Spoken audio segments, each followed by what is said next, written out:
Hallo, ich freue mich, dass ihr wieder bei mir eingeschaltet habt. Ich bin Nicole von Nicoles Zuckerwerk. Ich habe Emojis gebacken und möchte diese euch in meinem heutigen Video zeigen. Ich habe diese als Kugeln gebacken und aufeinander gestapelt. Der obere ist zwar nachher ein bisschen zusammengedrückt und in sich eingesunken, aber wir fanden alle unterm Strich, sah diese Torte trotz des etwas zusammengesunkenen Emojis richtig klasse aus und sie kam auch bei den Schulkindern. Diese haben nämlich diese von mir geschenkt bekommen, kam sie richtig gut an. Wir haben damit gestartet, ein Gestell zu bauen, denn 3 Kugeln aufeinander stapeln, das würde überhaupt nicht halten, deswegen braucht das eine Innenkonstruktion. Dazu sind wir in den Baumarkt gegangen, haben eine Birkenholzplatte uns zurechtschneiden lassen, einen Gewindestab sowie die passenden Muttern und Unterlegscheiben gekauft. Füße, das waren 4 Türstopper, weil wir hatten nichts anderes gefunden, aber das sah nachher richtig klasse aus. Zusammengeschraubt hat das Ganze mein Mann und wie er das gemacht hat, das seht ihr jetzt gleich. Dekoriert habe ich das Cakeboard mit grün eingefärbten Kokosraspel und Royal Icing.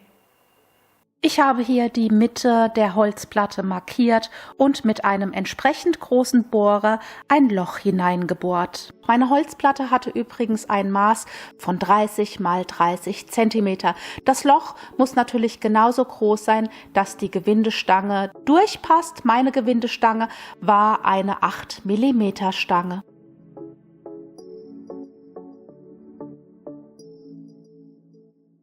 Anschließend wurden die Füße bzw. die Türstopper an allen 4 Ecken mit Holzschrauben festgeschraubt.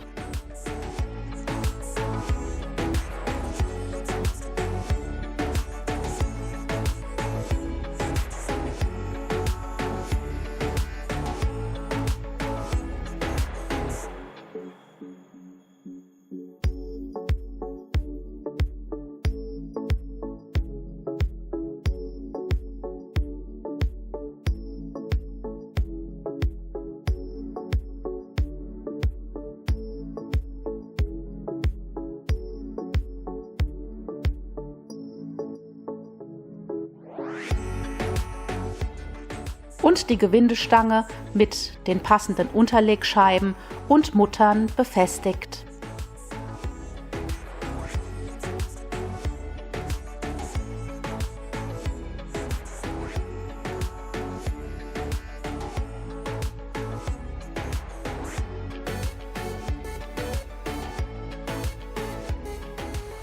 Anschließend schneide ich noch eine Kaperplatte zurecht. Eine Kaperplatte, das ist eine Leichtschaumplatte, die man unter anderem im Architekturbedarf kaufen kann. Diese verwende ich meistens als Cakeboard, verwende sie einmal und nach der Benutzung kann ich sie einfach nur wegwerfen.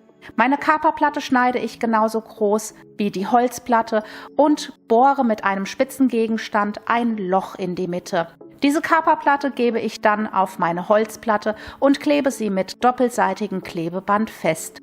Warum mache ich das? Das ist ganz einfach, denn ich möchte meine Lebensmittel vor der Holzplatte, vor der Unterlegscheibe, der Mutter und auch vor der Gewindestange schützen. Und wenn die Torte später aufgegessen ist, kann ich die dekorierte Kaperplatte einfach wieder abnehmen, entsorgen und mein Gestell wieder für eine nächste Torte weiterverwenden.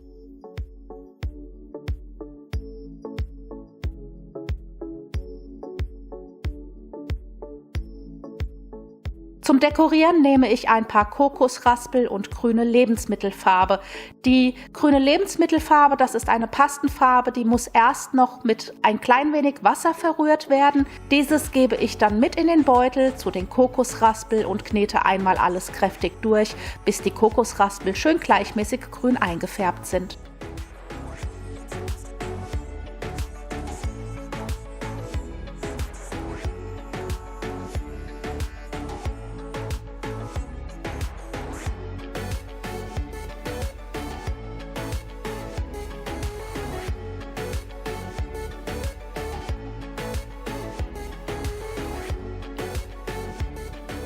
Anschließend rühre ich noch ein Royal Icing an. Dieses besteht bei mir aus einer Packung Puderzucker, also 250 Gramm, 2 Teelöffel Meringuepulver und etwas Wasser. Und da das Royal Icing bei mir grün werden soll, habe ich das Wasser, so wie eben, mit etwas grüner Lebensmittelfarbe eingefärbt. Die Konsistenz darf nicht fließend sein, sollte aber auch nicht zu fest sein, denn dieses wird nun auf die Kaperplatte aufgestrichen und anschließend, solange es noch feucht ist, mit den Kokosraspeln bestreut.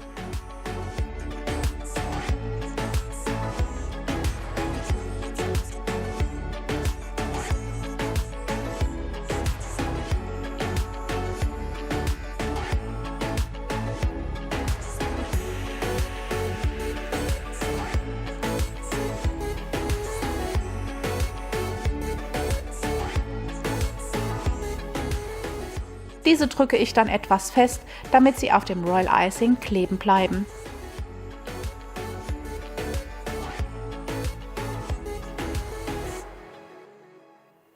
Gebacken habe ich hierfür ganz viel Kuchen.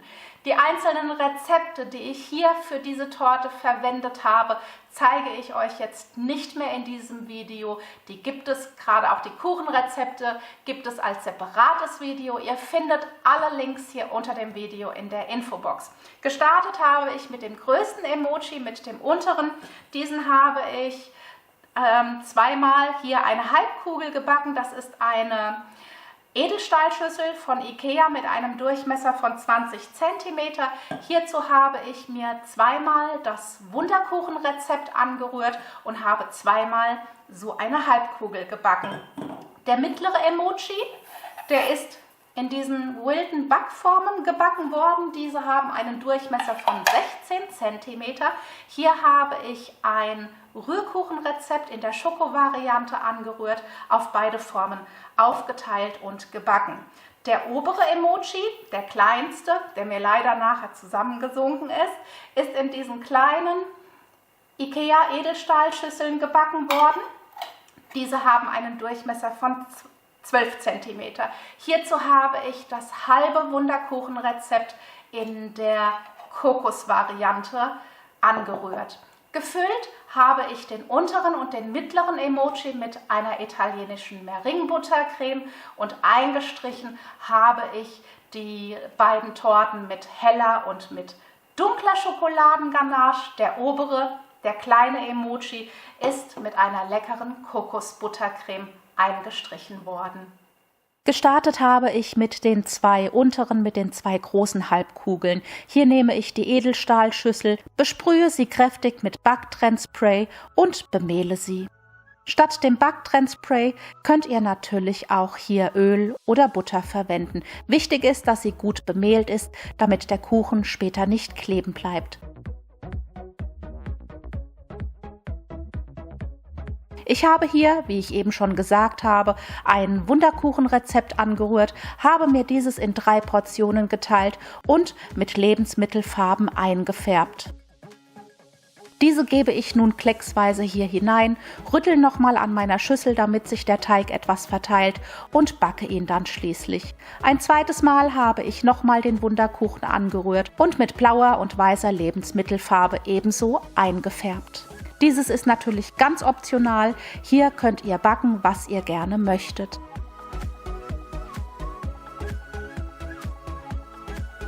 Für den mittleren Emoji, für die Wilton Backform, habe ich einen Schokorührkuchen angerührt und ebenso in die gefettete und bemehlte Backform verteilt und gebacken. Die kleine Kugel ist ein halbes Wunderkuchenrezept. Auch hier habe ich die Backform gefettet, bemehlt und den Teig gleichmäßig darin aufgeteilt. Nachdem die Kuchen nun alle gebacken und ausgekühlt waren, habe ich sie gefüllt und zusammengesetzt. Die untere Kugel fülle ich mit einer italienischen Buttercreme und streiche sie mit einer weißen Schokoladenganache ein. Ich habe sie schon zweimal waagerecht durchgeteilt. Gebe nun etwas Buttercreme obendrauf, streiche diese glatt und befülle sie noch ein zweites Mal.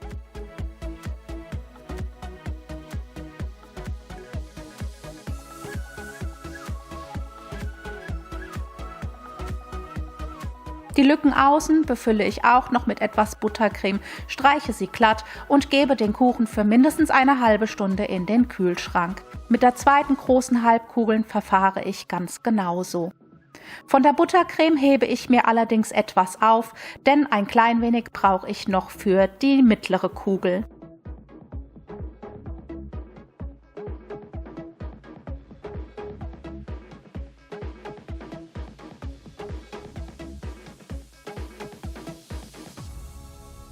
Wenn die Kuchen nun gut durchgekühlt sind, die Füllung fest geworden ist, werden sie außen eingestrichen.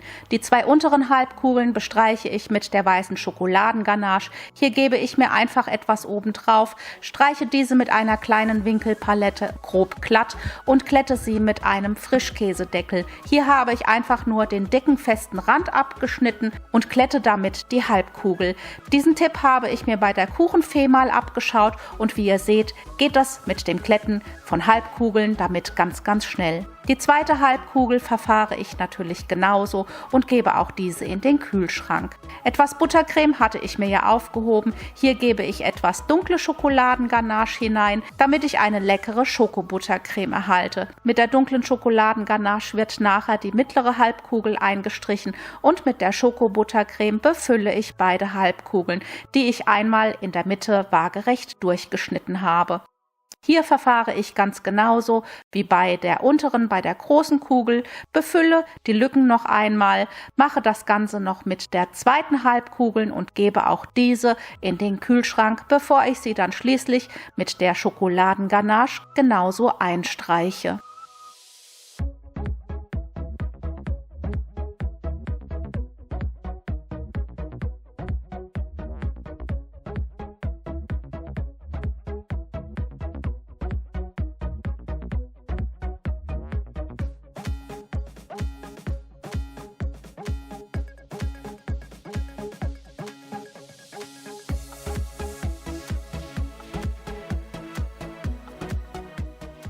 Die oberste, die kleine Kugel, wird mit einer Kokosbuttercreme eingestrichen. Hier habe ich beschlossen, diese nicht zu füllen. Ich streiche diese einfach nur mit der Buttercreme ein, glätte beide Halbkugeln und gebe diese ganz genauso in den Kühlschrank.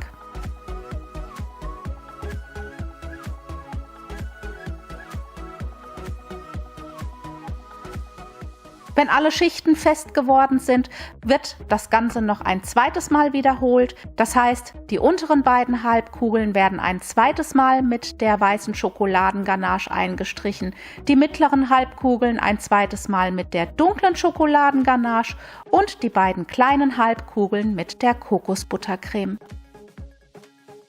Nach dieser zweiten Kühlzeit hole ich mir die erste Kugel, die große Kugel, drehe sie einmal herum, bestreiche die Oberfläche mit Ganache und gebe eine Tortenpappe obendrauf. Diese Tortenpappe ist genauso groß wie die Halbkugel, also 20 cm. In die Mitte habe ich ein Loch geschnitten, was genauso groß ist wie der Tortendübel, die ich in die Torte noch mit hineinstecke. Die Tortenpappe klebe ich nun hier auf die Oberfläche, gebe auch hier etwas Ganache obendrauf und gebe die zweite Halbkugel darauf.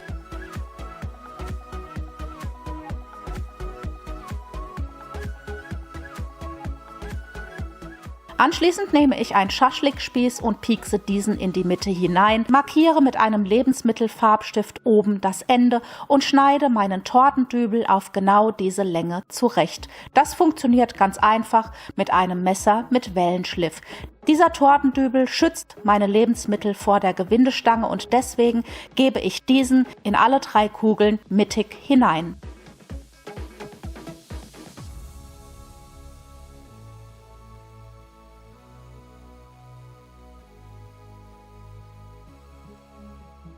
Und damit ich auch die Mitte treffe, gebe ich zur Hilfe nochmal den Schaschlikspieß hinein und stecke dann den Tortendübel komplett in die Torte. Die Lücke wird noch mit etwas Schokoladenganache gefüllt und ebenso glatt gestrichen. Anschließend kommt die Torte wieder in den Kühlschrank und ich verfahre mit der mittleren und mit der kleinen Torte ganz genauso.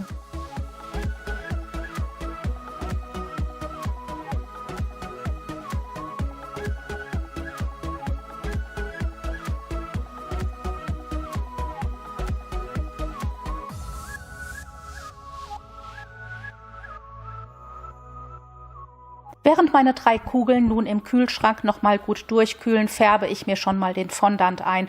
Ich nehme hier Lebensmittelpastenfarbe in Zitronengelb und Goldgelb.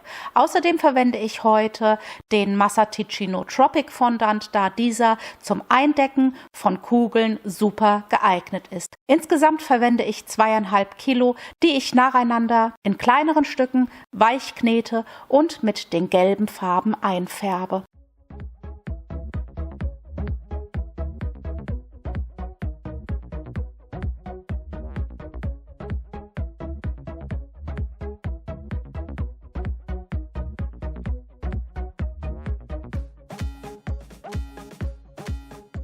Als erstes decke ich die große Kugel ein. Dazu schneide ich ein großes Stück von meinem gelben Fondant ab und rolle dieses auf etwas Speisestärke auf meiner Arbeitsplatte aus. Die Speisestärke bezweckt, dass der Fondant an der Arbeitsfläche nicht kleben bleibt. Anschließend hole ich die Kugel, besprühe sie mit Backtrennspray, da sie durch das Kühlen nun trocken ist und der Fondant ansonsten nicht kleben bleiben würde. Mit Hilfe meines Ausrollstabes hebe ich den Fondant auf die Kugel und decke diese damit ein. Kugeln einzudecken ist nicht ganz so einfach, braucht auf jeden Fall Zeit und Geduld, da nach unten hin das Ganze immer sehr viele Falten wirft. Außerdem empfehle ich auf jeden Fall den Fondant nicht zu dünn auszurollen, da er durch das Eindecken sich nach unten hin automatisch etwas dünner zieht und wenn er von Anfang an zu dünn ausgerollt ist, würde er irgendwann anfangen einzureißen. Ich nehme jetzt erstmal den groben Überschuss etwas weg und arbeite dann die untere Kante nochmal möglichst faltenfrei aus. Zu 100% faltenfrei wird es leider nicht. Ganz kleine Falten bleiben bei mir immer noch mal übrig, aber das ist überhaupt nicht schlimm. Durch die Kokosraspel auf dem Cakeboard wird das Ganze nachher kaschiert und man sieht das überhaupt nicht mehr. Ich drücke jetzt erst noch mal den Fondant mit meinen Fingern möglichst hier unten in die Kante hinein.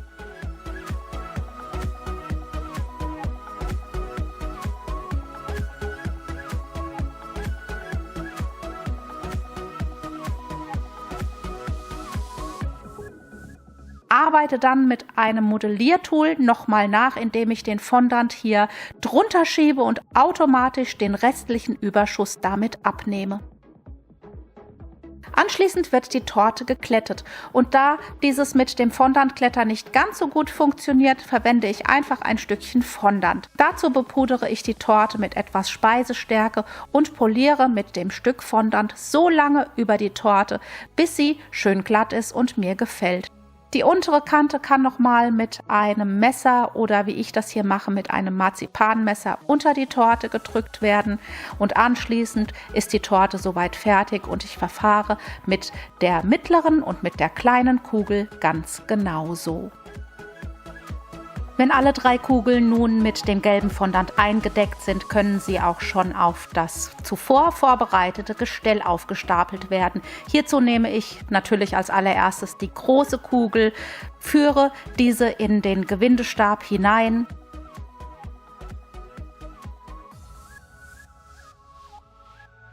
und gebe nun eine Schraube hier drauf. Diese Schraube passt perfekt in den Tortendübel hinein, sodass sie auf keinen Fall mit dem Kuchen in Berührung kommt. Da ich sie nun auch etwas versenken möchte in dem Tortendübel, nehme ich mir ganz einfach eine Pinzette und drehe die Schraube noch etwas weiter in den Tortendübel hinein.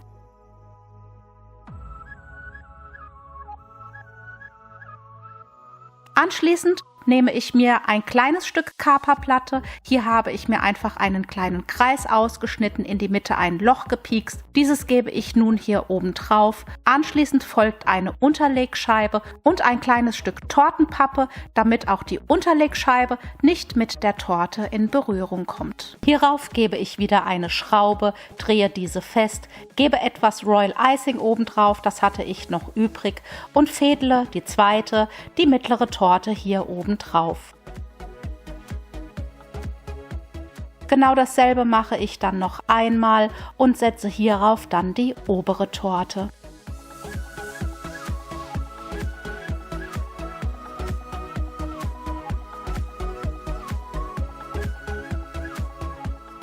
Da Da ich die obere Torte etwas verdrückt habe, durch die Wärme war die Buttercreme doch sehr weich gewesen, poliere ich das Ganze noch einmal nach. Anschließend werden die Torten dekoriert. Hier könnt ihr natürlich Emojis nehmen, die ihr gerne möchtet. Ich habe sie mir im Internet ausgesucht, auf meinen PC gespeichert, in entsprechender Größe ausgedruckt und schneide mir nun hier die Teile aus dem Gesicht aus, die ich dann als Schablone für den Fondant verwende.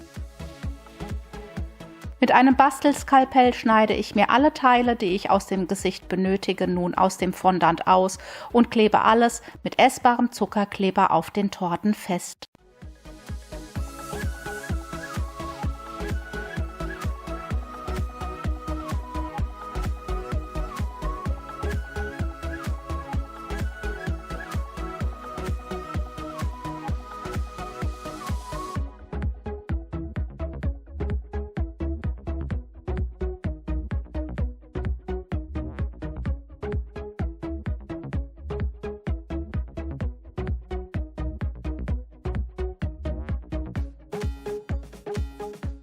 Ich habe noch etwas Individualität in meine Torte hineingebracht und klebe nun ein paar Haare aus gelbem Fondant mittig auf den oberen Emoji obendrauf.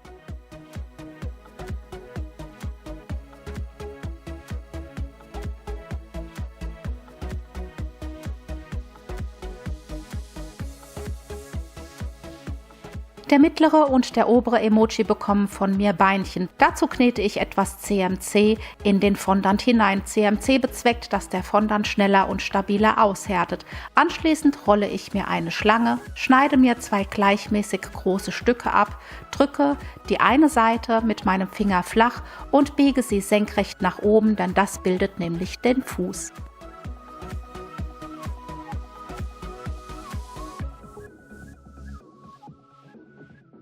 Diese lege ich nun zum Trocknen an einen Gegenstand. Ich verwende hier einen Ausrollstab und fertige für den mittleren Emoji 2 etwas längere Beine.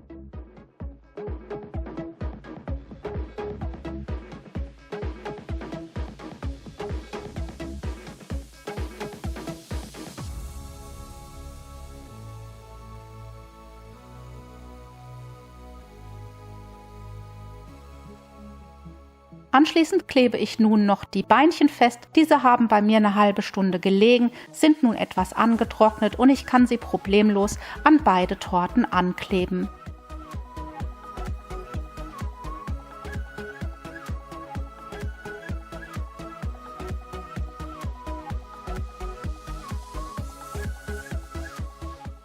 Zu guter Letzt bekommt auch der mittlere Emoji noch ein paar Haare, sodass dieser Übergang etwas kaschiert ist, und dann war meine Torte auch schon fertig gewesen.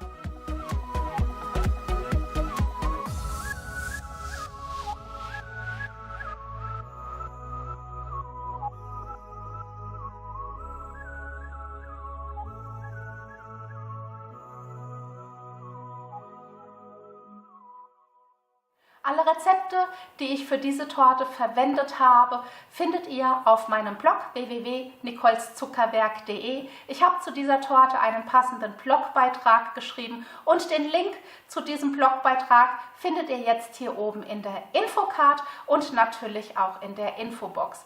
In die Infobox verlinke ich euch auch alle Produkte, die ich für diese Torte verwendet habe, falls ihr euch für das ein oder andere interessiert. Ich freue mich auf eure Kommentare, ich freue mich auf euer Feedback, wünsche euch noch eine wunderschöne Woche und wenn ihr noch weitere Videos von mir sehen möchtet, dann schaut einfach hier rechts oder links mal vorbei. In der Mitte könnt ihr mich gerne abonnieren.